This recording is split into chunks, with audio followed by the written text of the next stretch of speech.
अब इनकी इतनी बड़े बड़े वैल्यू, ये तो कैलकुलेटर भी करते जाओगे तो बहुत बड़ा नंबर आएगा। तो इसको हम लॉग और एंटी लॉग टेबल से हमें करना है। सबसे पहले हम कर रहे हैं 2 की पावर 50, तो इसको कुछ लेट कर लिया 2 की पावर 50। एक्स भी लेट कर सकते हो, वाई भी लेट कर सकते हो, और दोनों साइड लॉग लगाया तो क्या हो गया 50 बाहर आएगा, ये ऐसे हो गया लॉग लॉग की 2 की पावर 50, तो ये आ गया 50 log 2।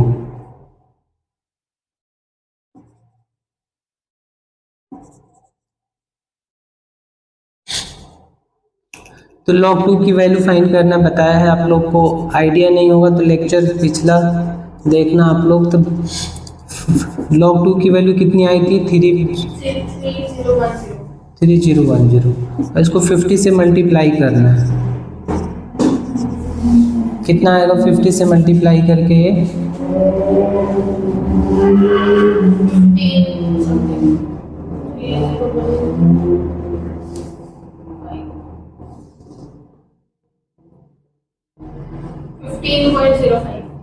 15.05, ये आंसर आया।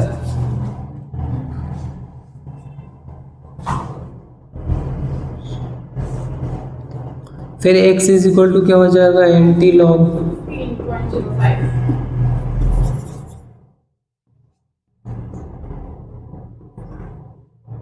15.05।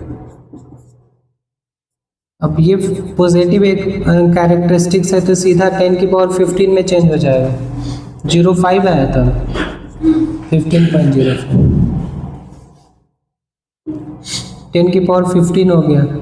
अब हम देखेंगे 0.05 के सामने जीरो पे देखेंगे क्या है, यहाँ कुछ भी नहीं है तो जीरो है। 0.05 के सामने एंटी लॉग में जीरो पे देखेंगे क्या है, कितना 1122। एक नंबर के बाद डेसिमल लगेगा तो 1122, ये आंसर हो जाएगा हमारा अप्रॉक्सीमेटली। इसमें नंबर ऑफ डिजिट पूछा जाए तो 16 होगा, जो भी कैरेक्टरिस्टिक्स होगा एक बढ़ा देंगे। वैसे भी इस पे 15 जीरो लगेगा तो एक ये और बाकी 15 ये हो गए, टोटल 16 डिजिट्स होंगे, तो ये इसकी वैल्यू हो गई।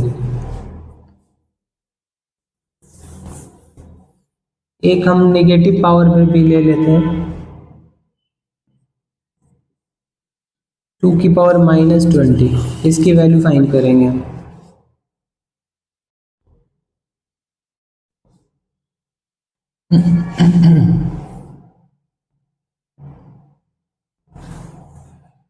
ये सिमिलर वैल्यू फाइंड करना है। एक बार मैं ये करा देता हूँ, log y equal to log 13 की पावर 15, ये बाहर आएगा। एक मिनट, इसको हमने लेट किया y इज इक्वल टू 13 की पावर 15, log लगाया 13 की पावर 15 आ गया। 15 बाहर आएगा तो क्या आएगा 15 log 13, log y हो गया। अब इसका कैरेक्टरिस्टिक्स कितना होगा, 2 डिजिट है तो 1 होगा। तो 1.13 के सामने जीरो पे देखो लॉग कितना है, लॉग में 13 के सामने 0, 1139 लॉग टेबल है ना, एंटी लॉग टेबल तो नहीं है ना, तो ये आ गया। अब 15 से मल्टीप्लाई करो इसको, कितना आ रहा है 15 से मल्टीप्लाई करो, 1.1139 को 15 से मल्टीप्लाई करेंगे 16.7085, ये आ गया। वैसे भी अगर पूछा जाए सीधा कि इसकी में कितने डिजिट हो तो कैरेक्टरिस्टिक को एक बढ़ा दो तो 17 डिजिट्स आएंगे इसमें। अब y इक्वल टू क्या हो जाएगा एंटी लॉग 16.7085, जो एक कैरेक्टरिस्टिक्स होता है वो 10 की पावर में चेंज हो जाएगा। और फिर 0.7 के सामने 70 के सामने 8 पे देखो, और उसके अपोजिट साइड राइट साइड में 5 के नीचे देखो कौन कौन से डिजिट है एंटी लॉग टेबल में। 70 के सामने 8, 5105.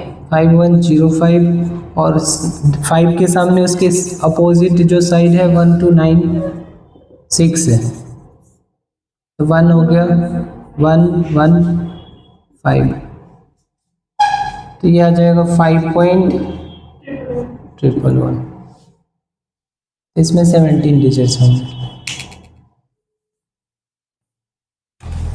और मैं एक क्वेश्चन और मैं दे रहा था, जैसे 5 की पावर मान लो -8 है, इसको फाइंड करने में, तो इसमें भी y लेट किया, 5 की पावर -8 log लिया, y इज इक्वल टू -8 बाहर आएगा, -8 log 5 आ गया। log 5 की वैल्यू कैसे निकालेंगे, कैरेक्टरिस्टिक इसका 0 होगा, 1 डिजिट है, तो फिर 50 के सामने 0 देखो log में, 50 के सामने 0, 6990.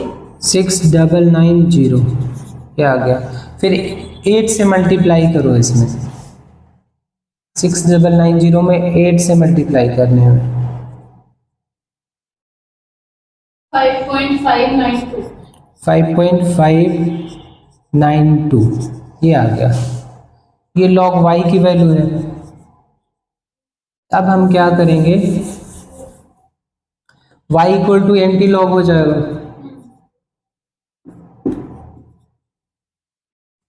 -5.592। अब इसको अलग सोल्व करेंगे, -5.592, इसको एक्सपांड करेंगे -5 -0.592, इसको हमें क्या करना होता है, पॉजिटिव मैंटिशा बनाने के लिए -1 करके +1 कर देते हैं, 592, ये -6 हो गया, प्लस कितना आएगा 0.804, हाँ, तो इसको हम ऐसे राइट करेंगे, एंटी लॉग 6.408, और फिर ये जो बार है ये पावर में चेंज होगा, 10 की पावर -6 में चेंज होगा, और फिर हम एंटी लॉग में देखेंगे 0.40 के सामने 8 के नीचे कौन सा डिजिट है, 2559 एंटी लॉग टेबल में ना, फिर एक नंबर के बाद डेसिमल देते हैं, तो ये हमारा आंसर आ गया इसका अप्रॉक्सीमेटली। ऐसे किसी भी बड़े पावर को हम लॉग और एंटी लॉग टेबल से फाइंड कर सकते हैं, जो आपका कैलकुलेटर नहीं कर सकता वो आपका लॉग टेबल कर सकता है।